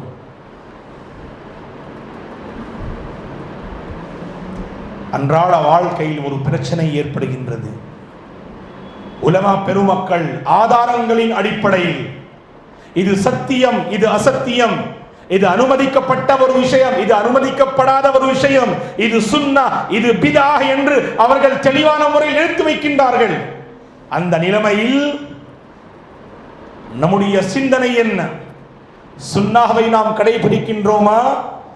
நன்மையின் பாதையை நாம் தேர்ந்தெடுக்கின்றோமா என்று நாம் சற்று சுய பரிசோதனை செய்ய வேண்டும். ஃபலா வரப்பிக லா யுமினூன ஹத்தா யுஹக்கிமூக ஃபீமா ஷஜர பைனஹும் ثم لا يجدوا في انفسهم حرجا مما قضيت ويسلموا تسليما. அல்லாஹு அக்பர். அன்-நிஸா உடைய இந்த அத்தியாய இந்த வசனத்தை சற்று கவனமாக கேளுங்கள். உங்களுடைய ரப்பின் மீது நபியே ஆணையாக, நபியே உங்களுடைய ரப்பின் மீது ஆணையாக, இவர்கள் உண்மையான மூமின்களாக ஆக மாட்டார்கள். எதுவரை என்றால் இவர்களுக்கு மத்தியில் ஏற்படும் சண்டை சச்சரவுகளில் உங்களை நீதிபதியாக ஆக்கி உங்களுடைய தீர்ப்பை மனதால் ஏற்றுக்கொள்ளாத வரை இவர்கள் உண்மையான மூமின்களாக ஆக மாட்டார்கள். அல்லாஹு அக்பர். சஹாபா பெருமக்களுடைய மிகப்பெரிய அடையாளம் சமிஅனா வ அதானா. யூதர்களுடைய அடையாளம், முனாஃபிகீன்களுடைய அடையாளம், நயவஞ்சக்காரர்களின் அடையாளம் சமிஅனா வ அஸைனா. சமிஅனா வ அஸைனா. யூதர்கள், நயவஞ்சக்காரர்கள், அவர்கள் அல்லாஹ்வின் சட்டங்களை மனதால் அவர்கள் ஏற்றுக்கொள்ள மாட்டார்கள். ஆகவே எல்லாம் வல்ல அல்லாஹ்வின் நல்லடியார்களே, குழப்பங்கள் நிறைந்த இந்த காலத்திலே அல்லாஹ் நம் அனைவர்களுக்கும் ஈமானிய பாதை, ஈமானிய வாழ்க்கை நமக்கு கொடுத்திருக்கின்றான். நாம் இதனை பாதுகாத்து கொள்ள வேண்டும். இஸ்லாத்தை நாம் நடைமுறையில் கொண்டு வர வேண்டும். குறிப்பாக ஈமான் அதிகரிக்கக்கூடிய ஒரு விஷயம் தொழுகைதான். இந்த தொழுகையில் அல்லாஹ்விற்காக நீங்கள் அலட்சியமாக இருக்காதீர்கள். குறிப்பாக பெண்மணிகள் என்ன நினைக்கின்றார்கள்? அவர்கள் மீது ஜமாத் கடமை அல்ல. நிச்சயமாக அவர்கள் மீது ஜமாத் கடமை அல்ல. பள்ளிவாசல்களில் அவர்கள் தொழுவதை விட வீடுகளில் தொழுவதுதான் சிறந்தது. இந்த கருத்தில் எந்த ஒரு கருத்து வேறுபாடும் அல்ல. ஆனால் பெண்மணிகள் நேரத்தில் ஒவ்வொரு தொழுகையும் அவர்கள் நிலைநாட்ட வேண்டும். வீட்டில் அவர்கள் தொழுகையை நிலைநாட்டுவார்கள், ஆனால் நேரத்தில் அவர்கள் தொழ வேண்டும். எத்தனை பெண்மணிகள் இருக்கின்றன, அல்லாஹ் பாதுகாக்க வேண்டும். ஃபஜருடைய தொழுகை 7 மணிக்கு நிறைவேற்றுவார்கள், 6:30 மணிக்கு நிறைவேற்றுவார்கள், 8 மணிக்கு நிறைவேற்றுவார்கள். ஏன்? ஜமாத் கடமை அல்ல ஜி, ஜமாத் கடமை இல்லைதான். ஆனால் நேரத்தில் தொழுவது ஒவ்வொரு முஸ்லிமான ஆண் பெண், வாலிப பருவத்தை அடைந்த ஆண் பெண் மீது இது கடமை. இன்ன ஸலாத கானத் அலல் முஃமினீன கிதாபம் மௌகூதா. ஏன் நம்முடைய சுப்ஹானல்லாஹ் வீடுகளில் அந்த ஈமானிய அடையாளங்கள் இல்லை என்றால் பெண்மணிகள் வாழ்க்கையில் இந்த மார்க்கத்தை கொண்டு வர வேண்டும். ஏனென்றால் அவர்களுடைய ஈமானிய வாழ்க்கைக்கான ஒரு பெரிய தாக்கம் இருக்கின்றது. தாக்கம் என்ன என்று தெரியுமா? ஒரு பெண்மணி சுப்ஹானல்லாஹ் மார்க்கத்தை கடைபிடித்தால் அந்த வீட்டில் வசிக்கக்கூடிய ஆண்கள் அவர்களுடைய ரிஸ்கிலே அல்லாஹ் பர்க்கத்தை ஏற்படுத்துவான். அந்த வீடுகளில் வசிக்கக்கூடிய சந்ததிகள் அவர்களுக்கு இன்ஷா அல்லாஹ் கல்வியின் பாதைகளை அல்லாஹ் ஏற்படுத்தி கொடுப்பான். ஆனால் ஒரு பெண்மணி மார்க்கத்தை கடைபிடிக்கவில்லை என்றால் நிச்சயமாக அந்த வீட்டில் எந்த ஒரு பர்க்கத்தும் அல்லாஹ்வின் மூலம் இறங்காது. அல்லாஹ் என்ன கூறுகின்றான்? பரக்கத்தான அந்த வாழ்க்கையை நீங்கள் வாழ வேண்டுமா, பெற வேண்டுமா? ஈமானிய வாழ்க்கை வாழ வேண்டும், பயபக்தியோடு நாம் வாழ வேண்டும். வலவன் அஹ்லல் குரா ஆமனூ வத்தகவ் லஃபதஹ்னா அலைஹிம் பரகாத்தின் மினஸ் ஸமாஇ வல் அர்த். அல்லாஹ் என்ன கூறுகின்றான்? இந்த சமுதாயத்தில் வசிக்கக்கூடிய முஸ்லிம்கள் ஈமானை ஏற்று பயபக்தியோடு இவர்கள் வாழ்கின்றார்கள் என்றார், இறையச்சத்தோடு இவர்கள் வாழ்கின்றார் என்றார். லஃபதஹ்னா அலைஹிம் பரகாத்தின் மினஸ் ஸமாஇ வல் அர்த். வானங்கள் மற்றும் பூமியில் இருந்து அல்லாஹ் பரக்கத்தின் சுப்ஹானல்லாஹ் வாசல்களை திறந்து விடுவான். ஆனால் நிபந்தனை என்ன, கண்டிஷன் என்ன? ஈமான் பிளஸ் தக்வா. அல் ஈமான் சுப்ஹானல்லாஹ் வத் தக்வா. உறுதியான நம்பிக்கை, இறையச்சம். வல்லாஹி இந்த இரண்டு முக்கியமான அஸ்திவாரம் ஈமானுடைய சுப்ஹானல்லாஹ் அஸ்திவாரங்கள். நாம் தொழுகையை கடைபிடிக்கின்றோம் என்றால் இது தக்வாவின் ஒரு மிகப்பெரிய அடையாளம். தொழுகை விஷயத்தில் நீங்கள் அலட்சியமாக இருக்கும் பொழுது நிச்சயமாக உள்ளத்தில் ஒரு பெரிய மாற்றம் ஏற்படுகின்றது. நீங்கள் நன்மையை சுப்ஹானல்லாஹ் கேட்கும் பொழுது எந்த ஒரு தாக்கமும் ஏற்படாது. ஏன்? தொழுகை விஷயத்தில் நீங்கள் அலட்சியமாக இருக்க. அல்லாஹ் தொழுகையை பற்றி என்ன கூறினான்? இன்னஸ் ஸலாத்த தன்ஹா அனில் ஃபஹ்ஷாஇ வல் முன்கர். நான் உங்களுக்கு கேட்கின்றேன், இன்றைய காலத்தில் முஸ்லிம்கள் சந்திக்கக்கூடிய இரண்டு முக்கியமான குழப்பங்கள் என்ன? ஒன்று ஆபாசமான விஷயங்கள், இரண்டாவது தீமையான சுப்ஹானல்லாஹ் ஒரு காலத்தை இவர்கள் சந்திக்கின்றார்கள். ஆபாசமான விஷயங்கள், தீமையான விஷயங்கள், இதிலிருந்து முற்றிலும் விலகி வாழ வேண்டும் என்றால் அல்லாஹ் என்ன கூறுகின்றான்? தொழுகையை நீங்கள் நிலைநாட்டுங்கள். இப்னு கஸீர் ரஹிமஹுல்லாஹ் அவர்கள் வாகிமிஸ் ஸலாஹ் அல்லதீன யுகீமூனஸ் ஸலாஹ் அதனுடைய விளக்கத்தில் இப்னு கஸீர் ரஹிமஹுல்லாஹ் அவர்கள் கூறுகின்றார்கள், தொழுகையை நிலைநாட்ட வேண்டும் என்றால் 4 முக்கியமான விஷயங்களை நாம் கடைபிடிக்க வேண்டும். முதலாவது, தொழுகையை நாம் நேரத்தில் நாம் தொழ வேண்டும். இரண்டாவது, தொழுகையை நாம் ஜமாத்தோடு தொழ வேண்டும். மூன்றாவது, தொழுகையை உள்ளச்சத்தோடு நாம் தொழ வேண்டும். நான்காவது, தொழுகையை எப்படி நபிகள் நாயகம் ஸல்லல்லாஹு அலைஹி வஸல்லம் அவர்கள் இதை நிலைநாட்டினார்களோ அப்படியே நாம் தொழ வேண்டும், நிலைநாட்ட வேண்டும். ஸல்லூ கமா ரஅய்துமூனி உஸல்லி என்று சுப்ஹானல்லாஹ் இப்னு கஸீர் ரஹிமஹுல்லாஹ் இந்த 4 விஷயங்களை கூறுகின்றார்கள். அதை தன்னுடைய தஃப்சீரில் அவர்கள் பதிவு செய்கின்றார்கள். முதலாவது, நேரத்தில் தொழ வேண்டும். இரண்டாவது, ஜமாத்தோடு தொழ வேண்டும், குறிப்பாக ஆண்கள். மூன்றாவது, உள்ளச்சத்தோடு நாம் தொழ வேண்டும். நான்காவது, நபி எப்படி தொழுதார்களோ அப்படி நாம் நம்முடைய தொழுகையை மாற்றிக்கொள்ள வேண்டும்.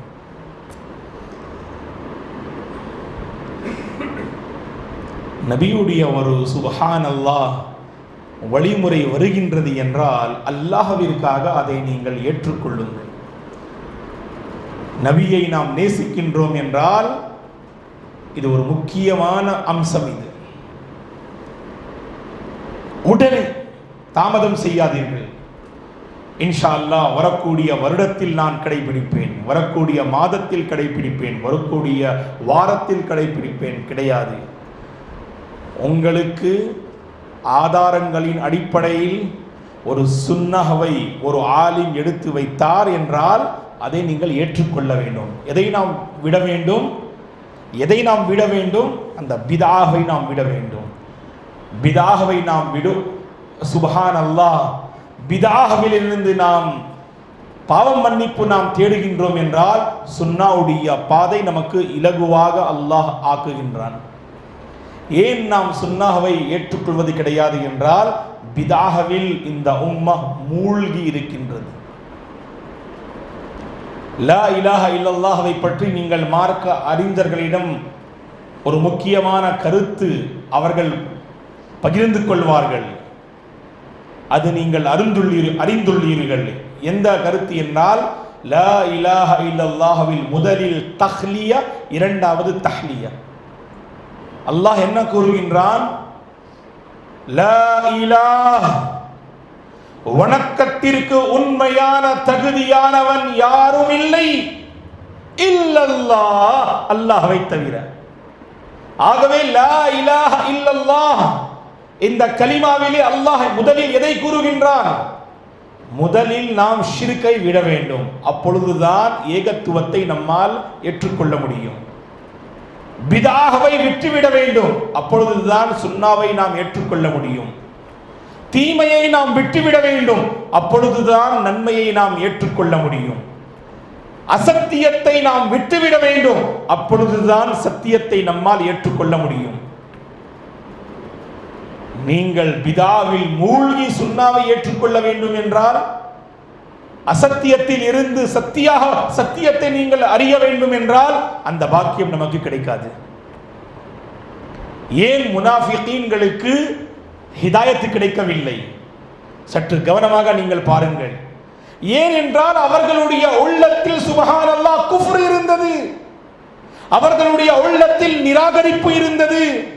அவர்களுடைய உள்ளத்தில் சுப்ஹானல்லாஹ் இஸ்லாத்திற்கு எதிராக செயல்படும் அந்த செயல்கள், அந்த எண்ணங்கள் இருந்தன. ஆகவே அவர்களுக்கு ஈமானிய வாழ்க்கை கிடைக்கவில்லை. ஈமானிய வாழ்க்கை நமக்கு கிடைக்க வேண்டும் என்றால் உள்ளத்தை நாம் தூய்மைப்படுத்த வேண்டும். அல்லாஹ்விற்காக உங்களுடைய உள்ளங்களை நீங்கள் தூய்மைப்படுத்துவதற்கு முயற்சி செய்யுங்கள். உள்ளத்தை நாம் தூய்மைப்படுத்த வேண்டும் என்றால், ஈமானை நாம் அதிகரிக்க வேண்டும் என்றால், தொழுகையை சஹீஹான முறையில் நாம் நிலைநாட்ட வேண்டும். குறிப்பாக பெண்மணிகள் கவனமாக கேளுங்கள். நீங்கள் தொழுகையை நேரத்தில் நீங்கள் தொழுங்கள். தொழுகையை நீங்கள் நேரத்தில் தொழுங்கள். தொழுகை விஷயத்தில் ஒருவர் சுன்னஹவை அழகான முறையில் எடுத்து வைத்தால் அந்த சுன்னஹவை உங்களுடைய தொழுகையோடு ஒப்பிட்டு நீங்கள் பாருங்கள். அல்லாஹு அக்பர். ஒருவர் உங்களுடைய சுப்ஹானல்லாஹ் வாழ்க்கையை முன்வைத்து சுன்னாவை எடுத்து வைத்தால் அந்த வாழ்க்கையோடு அந்த சுன்னாவை ஒப்பிட்டு பாருங்கள். உங்களுடைய முகத்தை கொண்டு ஒருவர் சுன்னா எடுத்து வைத்தால் உங்களுடைய முகத்தோடு அந்த சுன்னாவை ஒப்பிட்டு பாருங்கள். உங்களுடைய ஆடையை கொண்டு ஒருவர் சுன்னாவை எடுத்து வைத்தால் அந்த உங்களுடைய ஆடையை சுன்னாவோடு ஒப்பிட்டு பாருங்கள். அல்லாஹ் உங்கள் மீது கருணை காட்ட வேண்டும். நிச்சயமாக மாற்றம் வரும். எல்லாம் வல்ல அல்லாஹ்வின் நல்லடியார்கள், வல்லாஹி ஒரு பெரிய மாற்றத்தை நாம் காணலாம். எப்பொழுது என்றால், இந்த சிந்தனை நம்முடைய உள்ளங்களில் வர வேண்டும். ஆம் ஷேக், இதன் பிறகு இன்ஷா அல்லாஹ் மார்க்கம் என்ற பெயரிலே ஆதாரங்களின் அடிப்படையில் ஒருவர் சத்தியத்தை நமக்கு மத்தியில் எடுத்து வைத்தால், ஷேக் இன்ஷா அல்லாஹ் அந்த சத்தியத்தை நான் கடைபிடிப்பேன். அந்த சுன்னஹவை நான் ஏற்றுக்கொள்வேன். அந்த பிதாஹவை நான் விட்டு விடுவேன். அந்த ஷிர்கை, இணை வைப்பை நான் விட்டு விடுவேன். நேரத்தை நான் வீணாக்கக்கூடிய ஒரு முஸ்லிமாக இருக்கின்றேன். அல்லாஹ்விற்கு பிடிக்காத செயல் இது. நாளை மறுமை நாளிலே நரகத்தில் நரகவாசிகள் இருப்பார்கள். அவர்களை பார்த்து சொர்க்கவாசிகள் கேட்பார்கள், மா சலககும் ஃபீ ஸகர், ஸகர் எனும் நரகத்தின் பள்ளத்தில் நீங்கள் தள்ளப்பட்டீர்கள், காரணம் என்ன? அதற்கு அவர்கள் சில முக்கியமான காரணங்களை அவர்கள் கூறுவார்கள். அதில் முதல் காரணம் என்னவென்றால், அந்த நரகவாசிகள் கூறுவார்கள், காலூ லம் நகு மினல் முஸல்லீன், தொழக்கூடியவர்களில் நாம் இருந்ததில்லை. அல்லாஹு அக்பர். தொழுகையுடைய நேரத்தில் முஸ்லிம்கள் பள்ளி வாசலிற்கு விரைந்து வரக்கூடிய அந்த சுப்ஹானல்லாஹ் காட்சியை நாம் பார்த்தோம். ஆனால் உள்ளத்தில் மாற்றம் ஏற்படவில்லை. ஒரு தொழுகையை நிலைநாட்டக்கூடியவனை பார்த்து தொழுகையை நிலைநாட்ட வேண்டும் என்ற உணர்வு ஏற்பட வேண்டும், இல்லையா? ஆனால் அவர்கள் என்ன கூறுவார்கள்? லம் நகு மினல் முஸல்லீன், என்னுடைய சமுதாயத்தில் சிலர் இருந்தார்கள், அவர்கள் தொழுகையை ஜமாத்தோடு அவர்கள் நிறைவேற்றிக் கொண்டிருந்தார்கள், ஆனால் நான் அவர்களில் இருந்ததில்லை. வலம் நகு நுத்இமுல் மிஸ்கீன், எனக்கு அல்லாஹ் அந்த செல்வம், எனும் அருளை அல்லாஹ் கொடுத்திருந்தான். அந்த செல்வத்தை கொண்டு நான் ஏழைகளுக்கு உதவி செய்யவில்லை. நான் அந்த செல்வத்தை கொண்டு நன்மையான காரியங்களில் ஈடுபடவில்லை. மாறாக அந்த செல்வத்தை கொண்டு நான் அல்லாஹ்விற்கு மாறு செய்தேன், ரசூலிற்கு மாறு செய்தேன். என்னுடைய மனோ இச்சையை நான் கடைபிடித்தேன். ஆபாசமான விஷயங்களை நான் பார்த்தேன். என்னுடைய கற்பிற்கு ஒரு மிகப்பெரிய ஆபத்தை நான் கொண்டு வந்தேன், அதே செல்வத்தின் மூலம்தான். மூன்றாவது முக்கியமான காரணம் என்னவென்றால், இளைய சமுதாயமே கவனமாக கேளுங்கள். நாளை மறுமை நாளிலே நரகத்தில் சில நரகவாசிகள் தள்ளப்படுவார்கள். சகர் எனும் அந்த பள்ளத்திலே அவர்கள் சொல்லக்கூடிய ஒரு முக்கியமான காரணம் என்னவென்றால், வகுன்னா நஹூது மஅல் காயிவீன்.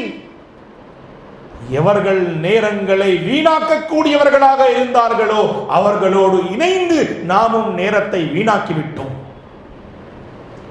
என்ற காலத்திலே டீ டைம், டீ ஸ்பாட் என்ற பல இடங்கள் இருக்கின்றன. டீயை சாப்பிடுவதற்காக எத்தனை மணி நேரம்? 1 hour, 2 hours, 3 hours. அந்த 2 hourல வரும் 4-5 டீயை அவர்கள் சாப்பிடுவார்கள். நேரத்தை எங்கே செலவழிக்கின்றார்கள்? இன்றைய காலத்திலே இளைய சமுதாயம் அல்லாஹ் தான் பாதுகாக்க வேண்டும். சரி, அந்த டீ ஸ்பாட்டில் அமர்ந்து எதை பற்றி அவர்கள் பேசுகின்றார்கள்? வருங்காலத்தை பற்றி பேசுகின்றார்களா? இந்தியாவில் ஒரு சிறந்த தலைமுறையை நாம் எப்படி உருவாக்க வேண்டும் என்று அவர்கள் பேசுகின்றார்களா? இல்லை. எதை பற்றி இளைய சமுதாயம் பேசுகின்றார்கள்? அல்லாஹ் பாதுகாக்க வேண்டும். அவர்கள் தங்களுடைய தனிமையை அங்கே கொண்டு வருகின்றார்கள். கவனமாக கேளுங்கள். இளைஞர்கள் தங்களுடைய தனிமைகளை அங்கே கொண்டு வருகின்றார்கள். நான் நேற்று ஒரு ஐடியிலிருந்து ஒரு அழகான பெண்மணியிடம் நான் தொடர்பை ஏற்படுத்திக் கொண்டேன். இப்படிப்பட்ட ஆபாசமான விஷயங்களை அங்கே கொண்டு வருவார்கள். இளைய சமுதாயமே நாம் சற்று நம்முடைய நேரத்தை கொண்டு அல்லாஹ்வை அஞ்ச வேண்டும். இத்தகுல்லாஹ் ஃபீ அவ்காதிகும் யா மஅஷரல் முஸ்லிமீன். இன்றைய காலத்தில் மிகப்பெரிய பிரச்சனை இதுதான். நேரம் எங்கே நாம் செலவழிக்கின்றோம்? தவறான இடங்களில், தவறான விஷயங்களில். வருங்காலத்தை பற்றி இந்த இளைஞர்கள் பேச மாட்டார்கள். அந்த அமர்வுகளில் ஒரு டாபிக் காதல் இருக்கும், மற்றொரு டாபிக் கிரிக்கெட், இன்னொரு டாபிக் எது இருக்கும்? Film industry. இந்த சுப்ஹானல்லாஹ் பக்கங்களை தான் இவர்கள் திரட்டுவதற்கு முயற்சி செய்வார்கள். இந்த பக்கங்களை படிப்பதற்கு தான் முயற்சி செய்வார்கள். எப்படிப்பட்ட பக்கங்கள் இது?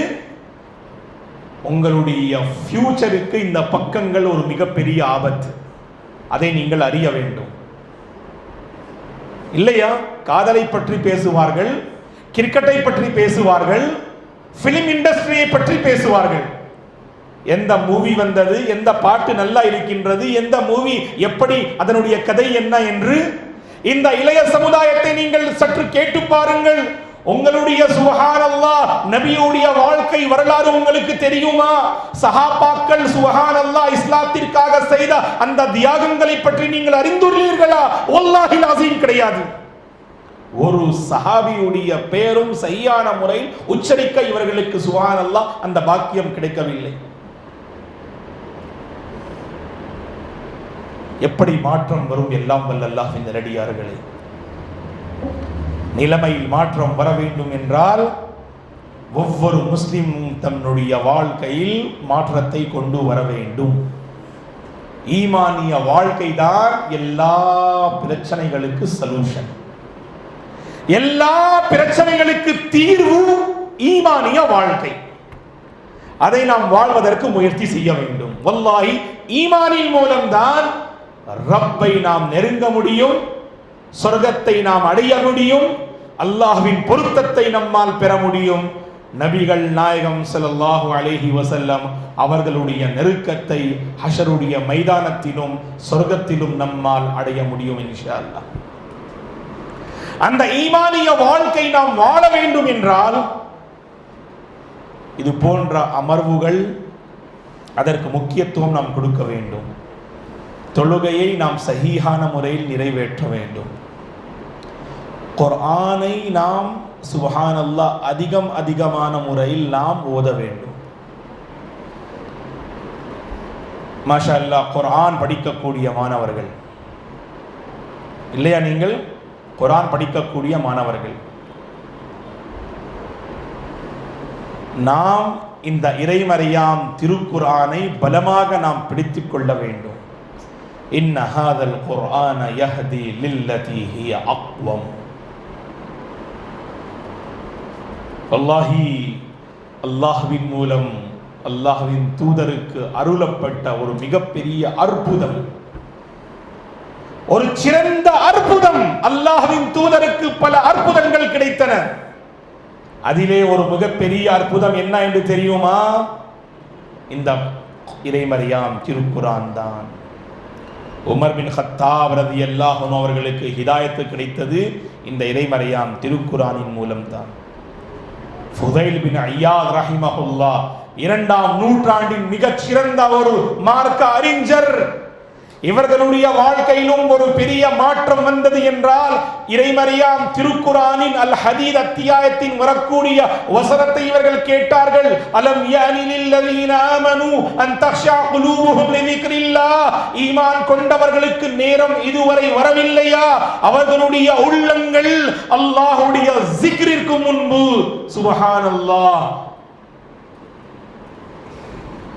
முற்றிலும் அவர்கள் இஸ்லாத்தையும் அவனுடைய தூதரையும் பின்பற்றக்கூடிய அந்த நேரம் இவர்களுக்கு வரவில்லையா? ஃபுதைல் பின் ஐயாஸ் ரஹிமஹுல்லாஹ் என்ன கூறினார்கள்? பலா கத் ஹான யா ரப்பி, பலா கத் ஹான யா ரப்பி. ஃபுதைல் பின் ஐயாஸ் ரஹிமஹுல்லாஹ் அவர்கள் கூறினார்கள், ஏன் இல்லை இறைவா, எனக்கு நேரம் வந்துவிட்டது, எனக்கு நேரம் வந்துவிட்டது. ஃபுதைல் பின் ஐயாஸ் ரஹிமஹுல்லாஹ் அவர்கள் தவறான பாதையில் இருந்தார்கள். அல்லாஹ் அவர்களுக்கு நேரான பாதையை அல்லாஹ் ஏற்படுத்தி கொடுத்தான். ஏன்? ஈமானிய வாழ்க்கை வாழ வேண்டும் என்ற முயற்சி அவர்கள் செய்தார்கள். நாமும் இப்படிப்பட்ட முயற்சி நாம் செய்தோம் என்றால் வல்லாஹி இந்த சமுதாயத்திலே ஒரு பெரிய மாற்றம் வரும். குறிப்பாக இந்தியாவிலே வசிக்கக்கூடிய நாம் முஸ்லிம்கள் மற்றவர்களுக்கும் நாம் ஒரு சிறந்த மனிதனாக நாம் அமைய வேண்டும் என்றால் இஸ்லாமிய மார்க்கத்தை நாம் கடைபிடிக்க வேண்டும். இந்தியாவிலே நாம் சிறந்த தலைமுறையை நாம் உருவாக்க வேண்டும் என்றால் நாம் அல்லாஹ்வின் மார்க்கத்தை முற்றிலும் பின்பற்ற வேண்டும். அல்லாஹ்வின் மார்க்கத்தை மனதால் நாம் ஏற்றுக்கொள்ள வேண்டும். அல்லாஹ்விற்கு முற்றிலும் கட்டுப்பட்டு நாம் வாழ வேண்டும். அப்பொழுதுதான் அபூர்வ வெற்றி கிடைக்கும், நிம்மதி கிடைக்கும். எல்லாம் வல்ல அல்லாஹ்வின் நேரடியார்களே, இந்த மார்க்கத்தில் நிம்மதி இருக்கின்றது, இந்த ஈமானில் நிம்மதி இருக்கின்றது, இறைமறையாம் திருக்குர்ஆனில் நிம்மதி இருக்கின்றது, பள்ளி வாசல்களில் நிம்மதி இருக்கின்றது. அல்லாஹ்வை நினைவு கூறும் பொழுது ஒரு நிம்மதி உள்ளத்தில் ஏற்படுகின்றது. ஆகவே அப்படிப்பட்ட ஈமானிய வாழ்க்கை நாம் வாழ வேண்டும். ஈமானில் ஒரு மாற்றம் வர வேண்டும், ஈமான் அதிகரிக்க வேண்டும் என்றால் அல்லாஹ்விடம் நாம் கேட்க வேண்டும். இறைவா, இறைவா, நான் தொழுகை விஷயத்தில் அலட்சியமாக இருக்கின்றேன், நான் தொழுகையை நேசிக்க வேண்டும். அப்படிப்பட்ட வாழ்க்கை வாழ்வதற்கு நீ பாக்கியம் நீ கொடுத்துவிடு. இறைவா, நான் குர்ஆன் ஓதுவது இந்த விஷயத்தில் நான் அலட்சியமாக இருக்கின்றேன். குர்ஆனை நான் அதிகமான முறையில் ஓத வேண்டும். குர்ஆனை நான் சுப்ஹானல்லாஹ் அதனுடைய வசனங்களை நான் சிந்தித்து பார்க்க வேண்டும், அதன் பால் அமல் செய்ய வேண்டும், அதன் பால் மக்களுக்கு நான் சுப்ஹானல்லாஹ் மக்களை நான் அழைக்க வேண்டும் என்ற அந்த உணர்வு நம்முடைய உள்ளங்களில் ஏற்பட வேண்டும். அல்லாஹ் என்ன கூறுகின்றான்? வெற்றி அடையக்கூடிய சமுதாயம் யார் என்று தெரியுமா? முதலில் அவர்களுடைய வாழ்க்கையில் சுபஹானல்லாஹ் மாற்றத்தை அவர்கள் கொண்டு வருவார்கள். அதன் பிறகு வீட்டில் மாற்றம் ஏற்படும், உங்களுடைய குடும்பத்தில் மாற்றம் ஏற்படும், உங்களுடைய சந்ததியில் குடும்ப மாற்றம் ஏற்படும், உங்களுடைய மொஹல்லாவில் மாற்றம் ஏற்படும், உங்களுடைய சமுதாயத்தில் மாற்றம் ஏற்படும். இன்ஷா அல்லாஹ் உங்களுடைய ஈமானின் மூலம், உங்களுடைய இறையச்சத்தின் மூலம், உங்களுடைய கல்வியின் மூலம் இன்ஷா அல்லாஹ் ஒரு சிறந்த தலைமுறையை உங்களால் உருவாக்க முடியும். அல்லாஹ் நம் அனைவர்களுக்கும் அப்படிப்பட்ட மகத்தான ஈமானிய வாழ்க்கை வாழ்வதற்கு அல்லாஹ் பாக்கியமும் அருளும் தந்தருள்வானாக. இன்ஷா அல்லாஹ் இப்பொழுது மக்ரிப் தொழுகைக்காக ஒரு சிறிய இடைவெளி கொடுக்கப்படும். மக்ரிப் தொழுகைக்கு பிறகு இன்ஷா அல்லாஹ் ஒரு முக்கியமான தலைப்பு மன்ஹஜுஸ் ஸலஃப் ஒரு விளக்கம் என்ற தலைப்பின் கீழ் சில முக்கியமான கருத்துக்களை நான் உங்களுக்கு மத்தியில் பகிர்ந்து கொள்வேன். குறிப்பாக இன்றைய காலத்தில் மக்கள் கேட்கின்றார்கள், ஷேக் மன்ஹஜ் என்றால் என்ன? எந்த மஸ்லக்கை நாம் பின்பற்ற வேண்டும்? அபூர்வ வெற்றியை அடையக்கூடிய சுபஹானல்லாஹ் மஸ்லக் எது, கூட்டம் எது, ஜமாத் எது, எந்த அமைப்பை நாம் பின்பற்ற வேண்டும், எந்த ஜமாத்தை நாம் பின்பற்ற வேண்டும், எந்த மஸ்லக்கை நாம் பின்பற்ற வேண்டும் என்று மக்கள் கேள்வியை கேட்கின்றார்கள். அனைத்து கேள்விகளுக்கு இன்ஷா அல்லாஹ் உங்களுக்கு சிறந்த ஒரு தீர்வு மக்ரிபுக்கு பிறகு நடைபெற உள்ள அந்த நிகழ்ச்சியில் உங்களுக்கு கிடைக்கும். ஆகவே மக்ரிபிற்கு பிறகும் தாங்கள் அனைவர்களும் அந்த நிகழ்ச்சியில் கலந்து கொள்ளுமாறு நான் அன்போடு கேட்டுக்கொள்கின்றேன். ஜஸாக்குமுல்லாஹு கைரா. அகூலு கௌலி ஹாதா வஸ்தக்ஃபிருல்லாஹ லி வ லக்கும் வ லிஸாயிரில் முஸ்லிமீன மின் குல்லி தம் ஃபஸ்தக்ஃபிரூஹு இன்னஹு ஹுவல் கஃபூருர் ரஹீம். அஸ்ஸலாமு அலைக்கும் வ ரஹ்மத்துல்லாஹி.